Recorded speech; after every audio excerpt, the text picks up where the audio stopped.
என் அன்பு மாணவர்களுக்கு வணக்கம். இந்த வீடியோவில் ஒரு இம்பார்ட்டண்டான ப்ராப்ளம் வந்து பார்க்க போகிறோம். ரொம்ப ஈஸியான மெத்தடில் சொல்லித்தர போகிறோம். கிளியராக கவனிங்க. கொஸ்டின் என்ன கொடுத்துருக்காங்க பாருங்கள். இன் எனி ட்ரையாங்கிள் ஏபிசின்னு கொடுத்துட்டாங்க. If A equal to 36 centimetre கொடுத்துருக்காங்க, பி வந்து 18 சென்டிமீட்டர். இந்த ஸ்மால் ஏ ஸ்மால் பியில் எதை டினோட் பண்ணணும்? சைடை டினோட் பண்ணணும்.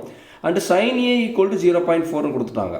புரியுதுங்களா? நல்லா கவனிச்சுங்க. என்ன கொடுத்துருக்காங்க? சைன் ஏ ஈக்குவல் டு 0.4 கொடுத்துட்டாங்க. ஃபைண்ட் பி கேபிட்டல் பின்னு கொடுத்துருக்காங்க. கேபிட்டல் பிங்கிறது என்னென்னா கேபிட்டல் லெட்டரில் டினோட் பண்ணுறது எல்லாமே ஆங்கிளை டினோட் பண்ணோம்.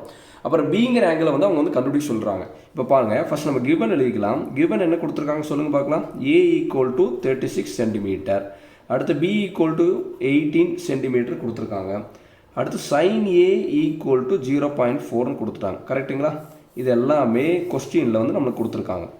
இப்போது இங்கே சைன்னு கொடுத்ததுனால இப்போ பாருங்கள், இது ஏபிங்கிறது ரெண்டு சைடு கொடுத்தோன்னா நம்ம வந்து காஸ் ஃபார்முலா யூஸ் பண்ணி வந்து கொசைன் ஃபார்முலா யூஸ் பண்ணி நம்ம வந்து சால்வ் பண்ணிடக்கூடாது. கேள்வி ஃபஸ்ட் நல்லா கவனிங்க.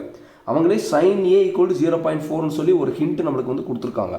அப்போ நம்ம என்ன பண்ணணும்னா சைன் ஃபார்முலா யூஸ் பண்ணி தான் நம்ம இதை வந்து சால்வ் பண்ண போகிறோம். ஃபஸ்ட்டு சைனோட ஃபார்முலா ஃபஸ்ட்டு எழுதிக்கலாங்களா? Using sine formula. பாருங்கள், சைன் ஃபார்முலா ஃபஸ்ட்டு ஃபுல்லாக எழுதி காமிக்கிறேன். அதுக்கப்புறம் நம்மளுக்கு தேவையானதை மட்டும் இதில் எடுத்துக்கலாம். சைன் ஃபார்முலா எப்படி எழுதும் சொல்லுங்க பார்க்கலாம். ஈக்குவல் டு டிவைடட் பை ஈக்குவல்னு எழுதிக்கலாம். நம்மளுக்கு ட்ரையாங்கிளுக்கு எவ்வளோ சைடு இருக்குது? 3 சைடு இருக்குது. ஏபிசி. அப்புறம் கீழே வந்து எழுதும்போது சைன் ஏ, அடுத்து சைன் பி, அடுத்து இங்கே என்ன எழுத போகிறோம்? Sine C.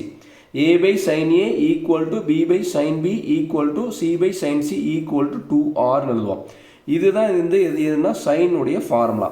இப்போ இதில் நம்மளுக்கு கொடுத்தக்கூடிய கிவன் டேட்டாக்கு ஏற்ற மாதிரி நம்ம தேவையானதை மட்டும் எடுத்துக்க போகிறோம். இங்கே பாருங்கள், ஏ வேல்யூ கொடுத்துருக்காங்க, ஏங்கிற சைடு வேல்யூ கொடுத்துருக்காங்க, பிங்கிற சைடு வேல்யூ கொடுத்துருக்காங்க. கரெக்டுங்களா? அடுத்து சைன் ஏ இந்த வேல்யூ கொடுத்துருக்காங்க. சைன் ஏக்கு பதிலாக 0.4. அவ்வளோதான். அப்போ நம்மளுக்கு இந்த ஃபஸ்ட்டு 2 தான் வந்து நம்மளுக்கு வந்து இன்வால்வ் ஆகிருக்கு. அப்போ இதை மட்டும் எடுத்துக்கலாம். சமி சொல்கிறது புரியுதுங்களா? அப்போ இதை மட்டும் எடுத்து நான் இங்கே எழுதுகிறேன். A by sine A equal to B by sine பின்னு ஃபஸ்ட் எழுதிக்கலாம். சரியா சமி? பிங்கிற ஆங்கிள் இங்கே தானே இருக்குது, எழுதிக்கலாம். இப்போ தெரிஞ்ச வழியில் கொடுக்கலாங்களா? இப்போ ஏக்கு பதிலாக என்ன கொடுத்துருக்காங்க பாருங்கள். இந்த ஏக்கு பதிலாக சமி நல்லா கவனிச்சுக்கோ. இந்த ஏக்கு பதிலாக என்ன கொடுத்துருக்காங்க? 36 சென்டிமீட்டர். 36 எழுதிக்கலாம். டிவைடட் பை சைன் ஏன்னு இருக்குது பார்த்தீங்களா? அந்த சைன் ஏக்கு பதிலாக தான் 0.4. நல்லா கவனிச்சுங்க. வெறும் ஏ கிடையாது. சைன் ஏன்னு இருக்குது பார்த்தீங்களா? இந்த சைன் ஏக்கு ஃபுல்லாக இந்த சைன் ஏக்கு பதிலாக என்ன கொடுக்க போகிறோம்? 0.4 ஈக்குவல் டு பிக்கு பதில் என்ன கொடுத்துருக்காங்க பாருங்கள். இந்த பிக்கு பதிலாக 18 சென்டிமீட்டர் கொடுத்துருக்காங்க. டிவைடட் பை சைன் பி வந்து நமக்கு தெரியாது. ஓகேங்களா? இப்போ நம்ம என்ன பண்ணிடலாம்னா கால்குலேட்டர் எடுத்துகிட்டு இங்கே பாருங்கள், கால்குலேட்டர் ஆன் பண்ணிக்கோங்க. இங்கே 36 டிவைடட் பை 0.4ன்னு கொடுங்க. ஆன்சர் என்ன வருது பாருங்கள், 19 வருதுங்களா? 90 equal to 18 divided by sine B. இப்போ நமக்கு தேவை எதை கண்டுபிடிக்கணும்னு சொல்லுங்க பார்க்கலாம். பிங்கிற ஆங்கிளை வந்து கண்டுபிடிக்கணும். அதனால் இது ரெண்டு கிராஸ் பண்ணிக்கலாங்களா? மேலே இருக்கிறத கீழே கொண்டு வந்துடலாம், கீழே இருக்கிறத மேலே கொண்டு போய்க்கலாங்களா? அப்போ என்ன ஆகுதுன்னா சைன் பி நம்மளுக்கு இங்கே வரும். சமி புரியுதுங்களா? சைன் பி இங்கே வரும். இங்கே என்ன வரும்? 18 டிவைட் பை 19 வரும். சமி புரியுதுங்களா? சைன் பி இங்கே வரும், இங்கே வந்து 18 டிவைட் பை 19 வரும். கரெக்டுங்களா? இப்போது நம்மளுக்கு என்ன தேவை? பிங்கிற ஆங்கிள் வேணும். அப்போ நம்மளுக்கு பி வேணும்னா அந்த சைன் வந்து இங்கே போகும்போது நம்மளுக்கு என்னவா மாறும்? சைன் இன்வர்ஸாக மாறும். அப்போ பி ஈக்குவல் டு அந்த சைன் ரைட் ஹேண்ட் சைடு போகும்போது நம்மளுக்கு என்னவா மாறும்? சைன் இன்வர்ஸாக மாறும். Sine inverse 18 divide by 90. இப்போ கால்குலேட்டர் எடுத்துங்க.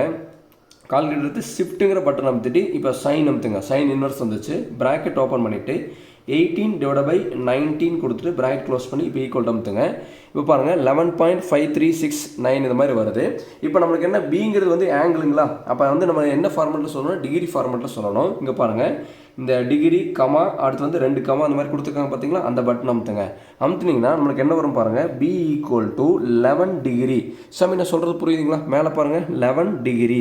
அடுத்து பாருங்கள் 32 மினிட்ஸ்.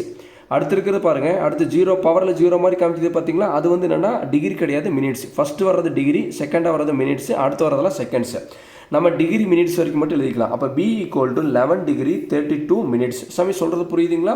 இப்போ அவங்க பிங்கிற ஆங்கிள் கேட்டாங்க. அப்போ பிங்கிற ஆங்கிள் கண்டுபிடிச்சோம். பிங்கிற ஆங்கிள் என்னோட ஆன்சர் என்ன பாருங்கள், 11 டிகிரி 32 மினிட்ஸ்.